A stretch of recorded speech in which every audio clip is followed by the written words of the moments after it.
बिस्मिल्लाहिर्रहमानिर्रहीम। अस्सलाम वालेकुम। Welcome to the Knowledge Gate official. आज का हमारा टॉपिक है स्क्यूनेस। स्क्यूनेस क्या चीज़ है? स्क्यूनेस आपको बताती है डिस्ट्रीब्यूशन की शेप से। हमने इससे पहले अपना मूवमेंट्स का टॉपिक किया है। मूवमेंट्स हम कैलकुलेट करते हैं इसी वजह से, ताकि हमें अपने डिस्ट्रीब्यूशन की शेप पता चल सके। मूवमेंट्स पढ़ाते हुए मैंने आपको बताया था कि इससे पहले जो हमने मेजरमेंट्स की हैं सेंट्रल टेंडेंसी की या मेजर ऑफ डिस्पर्शन की हैं, वहाँ तक हमारे पास वो डाटा को डिस्क्राइब करती हैं, डाटा की या डिस्ट्रीब्यूशन की शेप नहीं बताती। लेकिन जैसे ही हम मूवमेंट्स की तरफ आए थे तो मूवमेंट्स हमारे यूज़ होते हैं डाटा को शेप बताने के लिए। अब शेप मूवमेंट्स हमने निकालना सीख ली है, उनको हम आगे यूज़ करना या अप्लाई करना सीखेंगे कि किस तरह से वो हमारे लिए हेल्पफुल होते हैं हमारी डिस्ट्रीब्यूशन की शेप बताने के लिए। डिस्ट्रीब्यूशन की शेप के लिए दो टर्म्स यूज़ होती हैं, एक होती है स्क्यूनेस और सेकंड होती है कर्टोसिस। आज हम फर्स्ट टर्म को देखेंगे स्क्यूनेस, कि स्क्यूनेस क्या चीज़ है। स्क्यूनेस बाय वर्डिंग में, मैंने वर्डिंग में इसकी डेफिनेशन लिखी हुई है, वर्डिंग में भी आपको समझा देती हूँ, उसके बाद इसकी डायग्राम बनाकर ग्राफिकली भी आपको बताती हूँ कि ये क्या कहना चाह रहे हैं। डेफिनेशन के पॉइंट ऑफ व्यू से ये है कि I distribution in which the values equidistance from the mean have equal frequencies is defined to be symmetrical. एक ऐसी डिस्ट्रीब्यूशन जिसमें जो वैल्यूज़ हैं वो जो मीन से डिस्टेंस पर हैं, मतलब मीन से आगे या मीन से पीछे हैं, जो भी वैल्यूज़ उनकी फ्रीक्वेंसीज अगर सेम हो। मीन्स अगर हमारे पास एक डिस्ट्रीब्यूशन है और उसका जो मीन है वो 50 है, मैं सपोज कर रही हूँ एक डिस्ट्रीब्यूशन है, उसका मीन 50 है, तो 50 से पीछे जो 45 अगर एक वैल्यू आ जाती है और 50 से आगे 55 वैल्यू है, ये दो नंबर ऐसे हैं जो कि आपके पास 5 के डिफरेंस से हैं। मतलब मीन अगर हमारे पास 50 है तो एक वैल्यू मेरी 45 और दूसरी वैल्यू मेरी 55। ये वैल्यूज़ जो मीन से डिफरेंस है, इक्वी डिस्टेंस है, एक ही डिस्टेंस पर है, ये भी 5 नंबर के गैप पर है, ये भी 5 नंबर के गैप पर है। तो ये 45 और 55 की अगर फ्रीक्वेंसीज सेम है, दोनों की फ्रीक्वेंसीज सेम आती हैं, तो ऐसी डिस्ट्रीब्यूशन को हम कहते हैं कि ये सिमेट्रिकल डिस्ट्रीब्यूशन है। जब हम इस किस्म की डिस्ट्रीब्यूशन का ग्राफ बनाने लगते हैं तो हमारे पास ग्राफ इस शेप में बनता है सिमेट्रिकल डिस्ट्रीब्यूशन का, बिल्कुल इस तरह से। ये बेल शेप, जो हम नॉर्मल डिस्ट्रीब्यूशन भी जिस तरह से पढ़ते हैं, तो ऐसे बेल शेप जो ग्राफ होता है उसे हम कहते हैं ये सिमेट्रिकल डिस्ट्रीब्यूशन है। सिमेट्रिकल मीन ये होता है कि इसका सेंटर में आपका, यहाँ पर आपका मीन होता है। सिमेट्रिकल डिस्ट्रीब्यूशन का हमेशा मीन सेंटर में होता है। तो इस मीन के आगे पीछे जो भी वैल्यूज़ होंगी, यानी एक ही फासले पर, सेम फासले पर, इससे पीछे जितने फासले पर जो वैल्यू है और उतने ही फासले पर इससे आगे जो वैल्यू होंगी, उनकी फ्रीक्वेंसी सेम होंगी। देखिए ना, फ्रीक्वेंसी हमें पता चलती है ऐसे ऊंचाई से, यहाँ से ये फ्रीक्वेंसी होती है। जब हम ग्राफ बनाने लगते हैं ना, तो ऐसे हमारा ग्राफ होता है। ये हमारा ओरिजिन है, ये एक्स एक्सिस होता है आपका, और ये हमारा वाई एक्सिस होता है। वाई एक्सिस पर हम हमेशा फ्रीक्वेंसीज़ को लेते हैं, तो यहाँ पर फ्रीक्वेंसीज़ शो हो रही होंगी। अब ये दो वैल्यूज़ जो हैं वो एक जैसे फासले पर हैं मीन से, और इनकी फ्रीक्वेंसीज़ जो होंगी वो भी देखें सेम होंगी, सेम फ्रीक्वेंसीज़ है। अगर मैं यहाँ से देखूँ कि यहाँ पर एक मैंने वैल्यू ले ली, एक यहाँ पर, ये मैं सपोज कर रही हूँ, यानी खुद से ले रही हूँ, लेकिन जब हम मेजरमेंट करते हैं तो एग्जैक्ट सेम डिस्टेंस पे लेंगे। अब अगर आप इसकी फ्रीक्वेंसीज़ देखेंगे तो ये देखें सेम फ्रीक्वेंसीज़ हैं, ये देखें मैंने यहाँ ये सेम पॉइंट पे फ्रीक्वेंसीज़ होंगी सेम। ये अब ये डेफिनेशन जो कह रही है, मैंने आपको इसको डायग्राम से भी शो करवा दिया कि इसका मतलब ये होता है कि आपकी वैल्यूज़ जो मीन से सेम डिस्टेंस पर हैं, इक्वी डिस्टेंस है, उनकी फ्रीक्वेंसीज़ भी अगर सेम है, तो ऐसी डिस्ट्रीब्यूशन को हम कहते हैं ये सिमेट्रिकल डिस्ट्रीब्यूशन कहलाती है। इसको क्या कहेंगे? सिमेट्रिकल। अब स्क्यूनेस क्या होगी? अगर हमारी डिस्ट्रीब्यूशन सिमेट्रिकल नहीं होती तो सेकंड फॉर्म आ जाती है स्क्यूनेस, फिर वो क्या होगी? स्क्यूड होगी, स्क्यूनेस डिस्ट्रीब्यूशन होगी। इसीलिए इसकी सिमेट्रिकल की ये डेफिनेशन है, ठीक है। उसके बाद ये स्क्यूड की डेफिनेशन आती है, any departure from symmetry. Symmetry से अगर आप हट गए, सिमेट्री एक ख़ास तरतीब से काम जो हो रहा होता है ना, उसको हम कहते हैं सिमेट्री, एक ख़ास। जैसे ही आप सिमेट्री से हट गए, आप बेतरतीबी में आ गए, वो आपकी आ जाएगी स्क्यूड डिस्ट्रीब्यूशन, वो हो जाएगी स्क्यूनेस।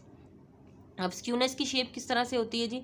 स्क्यूनेस भी आपको इस तरह दो शेप बनेगी स्क्यूनेस की ना, यानी यही जो आपकी शेप ऊपर मैंने बनाई है, ये दो तरह से हो सकती है। या तो ये जो उभाड़ सा है, ये जो ये पहाड़ सा ये बेल शेप बनी हुई है, ये बिल्कुल यहाँ पर सेंटर में है। अगर इस तरह से हो सकता है कि ये एक साइड पर हो जाए और इसकी टेल जो है वो एक साइड पे खिंच जाए, यहाँ पर सिमेट्रिकल में तो दोनों साइड पे टेल है ना इसकी, एक यहाँ पर टेल है, एक इधर जा रही है टेल। लेकिन अगर ये दो सिचुएशन हो जाए, यानी ये वाला जो उभाड़ सा है, ये जो हमारे पास पहाड़ की सी शेप बनी हुई है, ये सेंटर में आने की बजाय एक साइड पर चली जाए, जैसे देखें इस साइड पर ये लेफ्ट साइड पर है, इस साइड पर ये राइट साइड पर आ गई है ये वाली, और इस साइड पर इसकी टेल जो है वो राइट साइड पर खिंच रही है, इस साइड पर इसकी टेल जो है वो लेफ्ट साइड की तरफ जा रही है। अच्छा, ये दो जो सिचुएशंस होती हैं, ये दोनों सिचुएशंस आपकी कहलाती हैं, ये स्क्यूड सिचुएशन है। मैं इसको सेकंड दूसरे कलर से शो कर दूं ताकि आपको पता चल जाए। ये दो सिचुएशंस हमारे पास क्या होंगी, ये स्क्यूड होंगी आपके पास, ये स्क्यूड है। ये सिमेट्रिकल है आपके पास, ये सिमेट्रिकल की शो कर रहे हैं। सिमेट्रिकल का मतलब होगा ऐसी शेप बनेगी हमारी, बेल शेप, सेंटर में बिल्कुल मेन होगा और तमाम वैल्यूज़ एक जैसे फासले पर होंगी उसकी, और जो एक एक जैसे फासले पर है उनकी फ्रीक्वेंसीज भी सेम होंगी। मींस अगर एक डाटा में 5 वैल्यूज़ या 10 वैल्यूज़ 45 की हैं तो 10 ही वैल्यूज़ आपकी 55 की होंगी। इसका मतलब ये होगा। अब ये आपके पास क्या आ गई, ये स्क्यूड हो गई। अब स्क्यूड यहाँ पे बन रही हैं दो किस्म की स्क्यूड आपके पास बन रही हैं। एक को हम कहेंगे पॉजिटिव स्क्यूड, एक को हम कहेंगे नेगेटिव स्क्यूड। पॉजिटिव स्क्यूड का मतलब होगा आपने अंदाज़ा किस तरह से लगाना है इसकी पॉजिटिविटी का या नेगेटिविटी का, ग्राफिकली अगर आपकी ये जो टेल है ये राइट साइड पर खिंच रही है, ऐसे राइट साइड पर आ रही है, तो हम इसको कहेंगे ये हमारी पॉजिटिव स्क्यूड डिस्ट्रीब्यूशन है, पॉजिटिव स्क्यूड डिस्ट्रीब्यूशन। और अगर हमारी टेल इस साइड पर लेफ्ट साइड पर खिंच रही होगी ग्राफिकली, तो हम इसे कहेंगे ये हमारी नेगेटिव स्क्यूड डिस्ट्रीब्यूशन है। नेगेटिव स्क्यूड या पॉजिटिव स्क्यूड डिस्ट्रीब्यूशन क्यों बनती है, इस वजह से बनती हैं क्योंकि आपके जो वैल्यूज़ हैं जो कि मीन से इक्वी डिस्टेंस है, उनकी फ्रीक्वेंसीज इसमें सेम नहीं होती, उनकी फ्रीक्वेंसीज चेंज हो जाती हैं, इस वजह से आपकी ये बनती है। अच्छा, अब मैं इनकी आपको मैंने वर्बली भी बता दिया, इसको ग्राफिकली भी शो कर दिया, मैं आपको डेली लाइफ से इसकी एग्जांपल दे दूं ताकि आपको पता चल जाए कि सिमेट्रिकल क्या होता है, पॉजिटिव स्क्यूड या नेगेटिव स्क्यूड क्या चीज़ होती है। पॉजिटिव स्क्यूड और नेगेटिव स्क्यूड में आपकी एक्सट्रीम वैल्यूज़ आ जाती हैं, उनकी तादाद में फ़र्क आ जाता है। मींस किस तरह से, मैं बहुत ज़्यादा रूटीन में ये एग्जांपल आपको शो करवाती हूँ कि अगर मैं जिस तरह से आपका टेस्ट लेती हूँ, टेस्ट लेने के बाद मेजॉरिटी स्टूडेंट्स के नंबर एक ही ग्रुप में, जिस तरह से 100 मार्क्स का मैंने टेस्ट लिया और तकरीबन ज़्यादातर स्टूडेंट्स के नंबर जो थे वो दरमियान में मीन की रेंज में आए, जैसे 40 से लेकर 60 के दरमियान आए, ठीक है, ज़्यादातर स्टूडेंट्स के, तो वो होते हैं सिमेट्रिकल डिस्ट्रीब्यूशन। कोई थोड़े बहुत स्टूडेंट्स थे जिन्होंने बहुत कम नंबर लिए, या थोड़े बहुत स्टूडेंट्स थे जिनके बहुत ज़्यादा नंबर आए, ठीक है ना, लेकिन मेजॉरिटी ज़्यादातर जो स्टूडेंट्स थे वो बिल्कुल सेंटर में थे, एवरेज नंबर ले रहे थे, उनको हम कहेंगे सिमेट्रिकल। लेकिन अगर ऐसी सिचुएशन आ जाती है, मैं आप लोगों का टेस्ट लेती हूँ और सारे के सारे स्टूडेंट्स जो थे वो फेल हो जाते हैं उस टेस्ट में, लेकिन 2 या 3 स्टूडेंट्स ऐसे होते हैं जो कि 90 से भी अबव मार्क्स ले लेते हैं, ऐसी सिचुएशन में हमारे पास पॉजिटिव स्क्यूड बनता है, ठीक है, क्योंकि हमारी वो जो 2 स्टूडेंट्स हैं ना, वो इसकी टेल को खींच के आगे ले जाएंगे, 90 आगे डाटा 90 होगा ना, यहाँ से 0, ये 10, ये 20 ऐसे हमारा चलेगा, 30, 40, 50, यहाँ पर आपका 90 होगा तो यहाँ पर आ जाएगा उसकी फ्रीक्वेंसी। तो ऐसी सिचुएशन में हमारे पास पॉजिटिव स्क्यूड बनता है। और अगर ऐसी वैल्यूज़ हों कि हमारे पास सारे स्टूडेंट्स ने बहुत अच्छे नंबर लिए हों, ये देखें, ये जो हाईएस्ट इसका जहाँ पे पॉइंट होता है ना, इसका मतलब है तादाद, स्टूडेंट्स की तादाद। अब यहाँ पे इस पॉइंट पे स्टूडेंट्स की तादाद सबसे ज़्यादा है, ये जो हाईएस्ट इसकी हाइट बन रही है ना इस ग्राफ की, वो आपको क्या शो कर रही है, उसकी फ्रीक्वेंसी को शो कर रही है। तो यहाँ पर हमारे पास वैल्यू ज़्यादा होगी। अब 1 या 2 स्टूडेंट्स ऐसे हैं जो कि फेल हो गए, उन्होंने 10 से भी बिलो मार्क्स लिए, तो ये टेल जो है हमारी ये लेफ्ट साइड पर खिंच जाती है, सारे स्टूडेंट्स की फ्रीक्वेंसी इधर है, यानी 2 या 3 स्टूडेंट्स ऐसे होंगे जो कि बिल्कुल लो नंबर पर आ गए। तो ऐसी सिचुएशन में आपके पास क्या बनता है, नेगेटिव स्क्यूड बनता है, ठीक है, ये आपका कहलाता है नेगेटिव स्क्यूड। ये पॉजिटिव स्क्यूड होता है, ये नेगेटिव स्क्यूड है। अब ये चीज़ तो हमने यहाँ पर वर्बली भी देख ली और ग्राफिकली भी देख लिया, लेकिन बाज़ औक़ात ऐसा होता है कि हर चीज़ को ग्राफिकली शो नहीं करना होता, हमें प्रॉपर फार्मूलों से उस बात को क्लियर करना होता है। ग्राफ क्योंकि हर बंदे का ना अपने हाथ से बना रहे हैं, डायग्राम बनाना, तो ये चेंज भी हो सकता है। लेकिन अब आपने क्या करना है, हम जो सीखेंगे स्क्यूनेस में, मैयर ऑफ स्क्यूनेस में, हम इसकी पैमाइश करना सीखेंगे। मैयर ऑफ स्क्यूनेस हमारा जो टॉपिक आगे आएगा वो है मैयर ऑफ स्क्यूनेस। ये हमने डिफाइन कर लिया कि स्क्यूनेस क्या चीज़ होती है, आपने इसी तरह डेफिनेशन लिखनी है और इनको ऐसे ग्राफ से शो कर देना है, ठीक है। नेक्स्ट हमारा जो आता है वो है मैयर ऑफ स्क्यूनेस। हम इसकी मेजरमेंट कैसे करते हैं? एक तो आपने तो शो कर लिया, आपने समझ लिया कि जी ये इस तरह से होता है, अगर ग्राफ इस तरह बनेगा तो ये सिमेट्रिकल है, अगर ग्राफ ऐसे बनेगा तो ये पॉजिटिव स्क्यूड है और ये नेगेटिव स्क्यूड है। अब हम इसको क्लियर कैसे करेंगे? देखिए, जो सिमेट्रिकल डिस्ट्रीब्यूशन होती है ना, एक तो मेजरमेंट ये है, अगर आपके पास कोई डिस्ट्रीब्यूशन आ जाती है और उसकी आपको कुछ मेजरमेंट दे दी जाती है, आपसे कहा जाता है कि इन्हीं को देखकर आप अंदाज़ा लगाएं आपकी डिस्ट्रीब्यूशन कैसी है। फ़र्ज़ करते हैं आपको मीन, मीडियन और मॉड, ये तीनों एवरेज हैं, एवरेज दे दिए जाते हैं, ठीक है ना, यानी एवरेजेस हम देखकर, और आपसे कहा जाता है इन तीनों को देखकर आप अंदाज़ा लगाएं आपकी एक डिस्ट्रीब्यूशन है, उसका मीन भी दे दिया आपको, मीडियन भी दे दिया, मॉड भी एक क्वेश्चन के अंदर, और पूछा गया बताएं ये डिस्ट्रीब्यूशन इन तीनों में से कौन सी शेप की है, सिमेट्रिकल है, पॉजिटिव स्क्यूड है या नेगेटिव स्क्यूड है। तो आपने क्या चेक करना है, अगर आपकी ये तीनों वैल्यूज़ बराबर हैं, यानी उस डिस्ट्रीब्यूशन का मीन, मीडियन और मॉड अगर आपका बराबर है, तो आपकी डिस्ट्रीब्यूशन क्या हो जाएगी, सिमेट्रिकल। ठीक है, आपकी डिस्ट्रीब्यूशन क्या कहलाएगी, सिमेट्रिकल। ठीक है, और इसके अलावा अगर आपका मीन जो है वो छोटा है मॉड मीडियन से, और आपका मीडियन भी छोटा है मॉड से, मीन सबसे बड़ी वैल्यू जो है वो मॉड है आपकी, और सबसे छोटी वैल्यू मीन है, तो आपकी डिस्ट्रीब्यूशन क्या होगी जी, नेगेटिव स्क्यूड होगी, नेगेटिव स्क्यूड होगी। इन्हीं को, मीन, मीडियन और मॉड को यूज़ करके आप अंदाज़ा लगा सकते हैं। और थर्ड टर्म आएगी आपकी, अगर आपका मीन जो है वो बड़ा होगा मीडियन से, मतलब उस डिस्ट्रीब्यूशन का सबसे बड़ा मीन हो और उसके बाद मीडियन हो और सबसे छोटा आपका मॉड हो, तो आपके क्या होगा, ये डिस्ट्रीब्यूशन बन जाएगी आपकी पॉजिटिव स्क्यूड। एक तो मेजरमेंट इसकी ये आ गई, हम मीन, मीडियन और मॉड को देखकर अंदाज़ा लगा सकते हैं, उसकी वैल्यूज़ को जस्ट देखकर आप रफली एस्टिमेट दे सकते हो कि आपका मीन, मीडियन और मॉड क्या चीज़ आती है। ठीक है, अच्छा जी, अब ये भी एक आपका क्विक आंसर है, क्विक देखकर हम अंदाज़ा लगा सकते हैं। यहाँ पे भी आप इस तरह से कर रहे हैं कि आपने फ़ौरन से आंसर दे सकते हैं इसका, लेकिन इससे भी बेटर हमें रिजल्ट चाहिए जिसमें शक व शुबहात बहुत कम हो, यानी ऐसे जो बाकायदा फार्मूलों के ज़रिए हों। तो डिफरेंट आपके पास स्टैटिस्टिशियन ने डिफरेंट फार्मूले भी दिए थे ताकि आपके लिए आसानी हो सके। अब एक कर्ल पियर्सन का फार्मूला है जी, कर्ल पियर्सन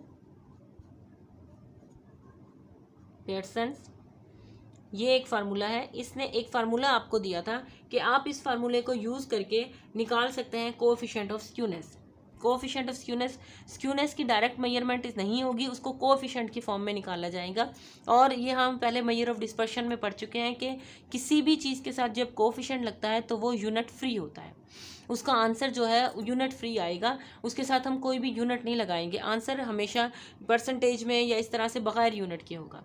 अच्छा जी, कर्ल पियर्सन आपके पास एक मैथमेटिशियन था, स्टैटिशियन था, उसने आपको एक फार्मूला दिया कोएफिशिएंट ऑफ स्क्यूनेस के लिए। उसने कहा जी आप इस तरह से निकाल सकते हैं, ये एस कैपिटल लिखना है और के उसके सबस्क्रिप्ट में लिखना है आपने, ये बन जाएगा कोएफिशिएंट ऑफ स्क्यूनेस के लिए सिंबल। इसने कहा जी आप फार्मूला मीन, मीडियन और मॉड को इस तरीके से यूज़ करें बाकायदा फार्मूले में आंसर निकालने के लिए कि मीन में से माइनस करें मॉड को और इसको डिवाइड कर दें जी स्टैंडर्ड डेविएशन से। मेजर ऑफ डिस्पर्शन भी इसने यूज़ किया साथ साथ। यानी ये तो आप ठीक है फर्जी देखकर आंसर बता रहे हैं कि ऐसे होगा तो ये सिमेट्रिकल है, अगर ऐसे है तो ये है, लेकिन आप बाकायदा उसने कहा कैलकुलेशंस करें, कैलकुलेशंस करने के बाद आंसर दें और फिर आपका आंसर ज़्यादा वैलिड आंसर आपके पास आएगा। अब उसने क्या कहा कि आपने जिस डिस्ट्रीब्यूशन को भी चेक करना है कि ये डिस्ट्रीब्यूशन आया सिमेट्रिकल है, पॉजिटिव स्क्यूड है या नेगेटिव स्क्यूड है, आप क्या करें, सबसे पहले उसका मीन निकालें, या अगर आपको दिया हुआ है तो आप उसका मीन लें, उसमें से माइनस करें मॉड को और डिवाइड कर दें स्टैंडर्ड डेविएशन को। इससे क्या होगा कि जो आपका आंसर आएगा ना, वो आंसर आपको बताएगा कि जी आपकी क्या बनता है, क्या आंसर किस तरह से आएगा। आपका आंसर इसका आएगा -1 से लेकर 0 + 1, मतलब -1 से 1 की रेंज में इसका आंसर आएगा। अगर आपका इस फार्मूले का आंसर माइनस में आता है तो आपने इसे कहना है कि आपकी डिस्ट्रीब्यूशन नेगेटिव स्क्यूड है। ठीक है, नेगेटिव स्क्यूड है अगर इस फार्मूले का आंसर आपका माइनस में आ जाता है। अगर आपका इस फार्मूले का आंसर 0 आता है तो आपने कहना है कि आपकी जो डिस्ट्रीब्यूशन है वो सिमेट्रिकल है। मीन हमें कोई ग्राफ बनाने की ज़रूरत नहीं रहेगी, हमने जस्ट कैलकुलेशन करनी है और प्रॉपर एक आंसर निकालना है कैलकुलेशन के ज़रिए। और अगर आपका आंसर पॉजिटिव में आएगा, पॉजिटिव वैल्यू में, तो आपने कहना है कि आपकी डिस्ट्रीब्यूशन पॉजिटिव स्क्यूड है। ठीक है, यहाँ तक कर्ल पियर्सन का ये फार्मूला है। कि कर्ल पियर्सन ने क्या कहा कि आप इस तरह से करें प्रॉपर एक फार्मूले के जरिए mean minus mod over standard deviation, mean में से माइनस करें मॉड को और मॉड में से जो आपके पास आंसर आए उसको आप डिवाइड कर दें स्टैंडर्ड डेविएशन से, फिर आप अपने आंसर को चेक करें। ठीक है, इसके बाद आप आंसर को चेक करें कि आपका आंसर क्या आता है। अगर आपका आंसर माइनस में आता है, इसका आंसर -1 से +1 तक के ये रेंज में आएगा। अगर आपका आंसर माइनस में आता है तो कहें नेगेटिव स्क्यूड है, अगर आपका आंसर 0 आता है तो कहें सिमेट्रिकल है, और अगर आपका आंसर प्लस की फॉर्म में आता है तो आप उसे क्या कहेंगे कि वो पॉजिटिव स्क्यूड है। अच्छा, अब ये कर्ल पियर्सन के इस फार्मूले को देने के बाद एक प्रॉब्लम क्रिएट हुई थी। प्रॉब्लम क्या क्रिएट हुई थी जी, कि आपके पास जो मॉड है ना वो अक्सर मुश्किल होता है कैलकुलेट करना। किस तरह से मुश्किल होता है, बाज़ डिस्ट्रीब्यूशंस में मॉड निकल कर नहीं आता, क्योंकि मॉड तो जब निकलेगा ना जब आपकी वैल्यू जिसकी वैल्यू की फ्रीक्वेंसी बहुत ज़्यादा होगी वही आपका मॉड होगा। या ऐसा भी होता है अक्सर डिस्ट्रीब्यूशन में मॉड एक से ज़्यादा भी निकल कर आ जाते हैं, तो आपके लिए मॉड कैलकुलेट करना मुश्किल हो जाता है। जब आपके लिए मॉड कैलकुलेट करना मुश्किल हो जाता है तो इसी फार्मूले का एक सब्स्टिट्यूट दिया गया था।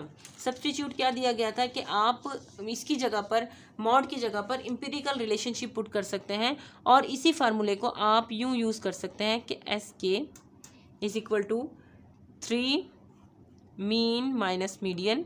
अगर आपको ऐसी सिचुएशन हो कि आपको मॉड कैलकुलेट करना बहुत मुश्किल हो रहा है तो उससे ज़्यादा बेटर आंसर ये फार्मूला देगा। मतलब मॉड कैलकुलेट ना करें बल्कि मॉड की बजाय ये कैलकुलेट करें स्टैंडर्ड डेविएशन।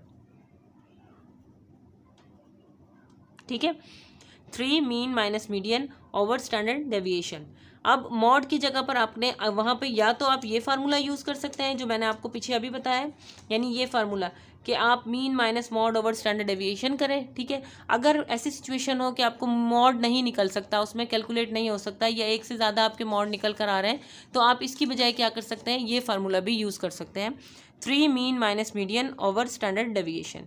इसमें आपने क्या करना है, मीन में से माइनस करना है मीडियन को, जो आंसर आएगा उसको 3 से मल्टीप्लाई करना है और देन अपने स्टैंडर्ड डेविएशन से डिवाइड कर देना है। इसका जो आंसर आएगा, क्योंकि ये 3 से मल्टीप्लाई हो गया है, इसका आंसर आपका -3 से लेकर +3 की रेंज में आएगा, बिल्कुल 0, सेंटर में 0 होगा।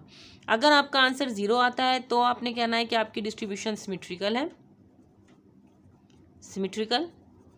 और अगर आपका आंसर माइनस में आता है, यानी 0 से -3 की रेंज में कोई भी आता है, तो आपने इसको कहना है ये नेगेटिव स्क्यूड है। और अगर आपका आंसर प्लस की फॉर्म में आता है तो आपने इसको कहना है कि ये पॉजिटिव स्क्यूड है। लेकिन इसका जो आंसर होगा वो कहाँ से कहाँ तक होगा, आपका -3 से लेकर +3 तक चलेगा। ठीक है, अब ये तो जी कर्ल पियर्सन का था कि जी उसने कहा कि आप इस तरह से निकाल सकते हैं कोएफिशिएंट ऑफ स्क्यूनेस को। मॉड से चाहें तो वो फार्मूला यूज़ कर लें, अगर आपको मॉड कैलकुलेट करना मुश्किल लग रहा है तो आप उसकी जगह पर क्या करें जी, मीन यूज़ कर कर उसका कैलकुलेशन कर सकते हैं। इसके बाद एक और बॉयलेज आपके पास ब्रिटिश स्टैटिशियन था बॉयलेज, उसने थोड़ी सी ऑब्जेक्शन की कि जी सिर्फ एवरेजेस को यूज़ करके हम क्यों निकालें, अगर हम चाहें तो क्वार्टाइल्स वगैरह को यूज़ करके भी तो निकाल सकते हैं ना।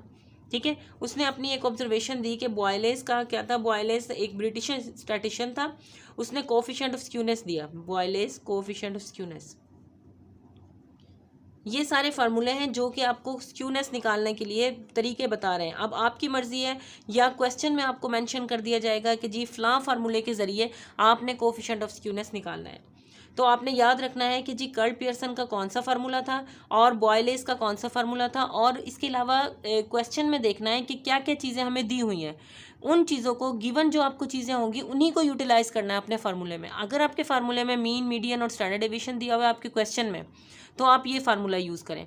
अगर आपके क्वेश्चन में मीन, मॉड और स्टैंडर्ड डेविएशन है तो आप ये फार्मूला यूज़ करें उसमें। ठीक है, तो अगर जस्ट डायरेक्ट आपने जल्दी से आंसर देना है मीन, मीडियन, मॉड से, तो आप इसी फॉर्म को देखें ये वाली जो मैंने आपको 3 सिचुएशंस बताई हैं, इन्हीं 3 सिचुएशंस के ज़रिए आप आंसर्स दे सकते हैं।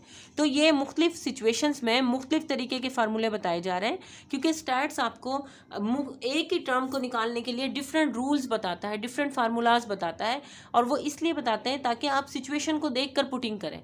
जैसे आपके पास सिचुएशन है उसी लिहाज से आप अपने फार्मूले पुट करें। ठीक है, तो एक मेजर ऑफ स्क्यूनेस में ये मेथड है, सेकंड आपका कर्ल पियर्सन का मेथड आ जाएगा, उसके बाद आपका थर्ड आता है बॉयलेज कोएफिशिएंट ऑफ स्क्यूनेस। बॉयलेज का फार्मूला क्वार्टाइल से निकला हुआ है, इसने कहा कि Q1 + Q3 माइनस 2 मीडियन, और इसको हम डिवाइड कर देते हैं Q3 minus Q1। Means basic इसने क्वार्टाइल्स को यूज़ किया और तीनों क्वार्टाइल्स ही हो गए। Q1 मीडियन भी एक क्वार्टाइल ही होता है, Q1 Q2 Q3, हम Q2 भी कहते हैं, Q2 को मीडियन कहते हैं। तो इस फार्मूले में बेसिकली क्वार्टाइल्स यूज़ हुए हैं तीनों के तीनों, Q1 plus Q3 minus 2 median, ये Q2 भी हो गया, Q3 माइनस Q1।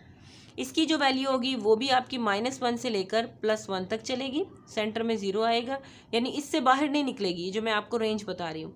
उसी तरीके से अगर आपका 0 आता है तो आपने कहना है सिमेट्रिकल है मेरे डिस्ट्रीब्यूशन, और अगर आपकी माइनस की आती हैं वैल्यूज़ तो आपने कहना है कि ये नेगेटिव स्क्यूड है,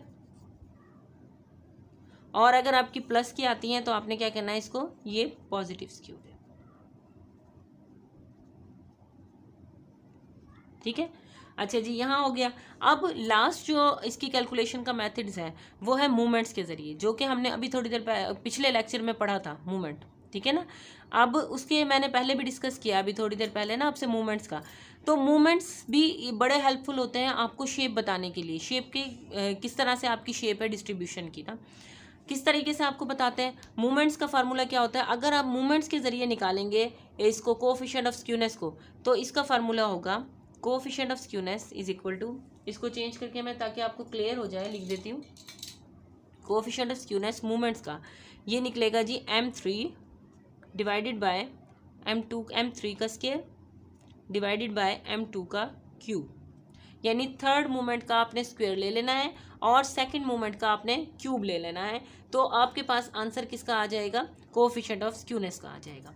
M3 का स्क्वायर ओवर M2 का क्यूब, ये आपके पास होगा कोफिशिएंट ऑफ स्क्यूनेस।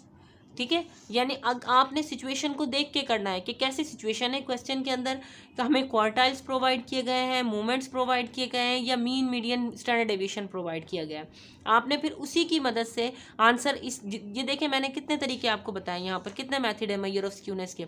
ये तो ग्राफिकली हो गया, ग्राफिकली देख रहे थे। यहाँ से पहला मेथड है जस्ट अगर मीन मीडियन और मॉड बताया गया है तो आपने इस तरीके से आंसर बता देना है कि ये सिमेट्रिकल है, नेगेटिव स्क्यूड है, या पॉजिटिव स्क्यूड है।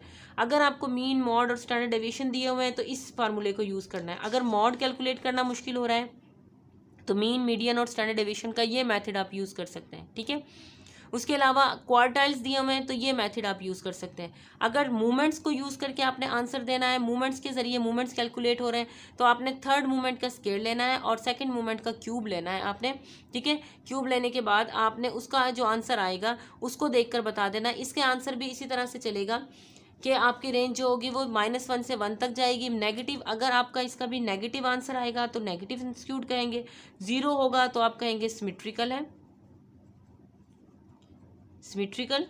माइनस में अगर आंसर आएगा तो आप कहेंगे नेगेटिव स्क्यूड है, और अगर प्लस में आपका आंसर आएगा तो आप कहेंगे कि ये पॉजिटिव स्क्यूड है,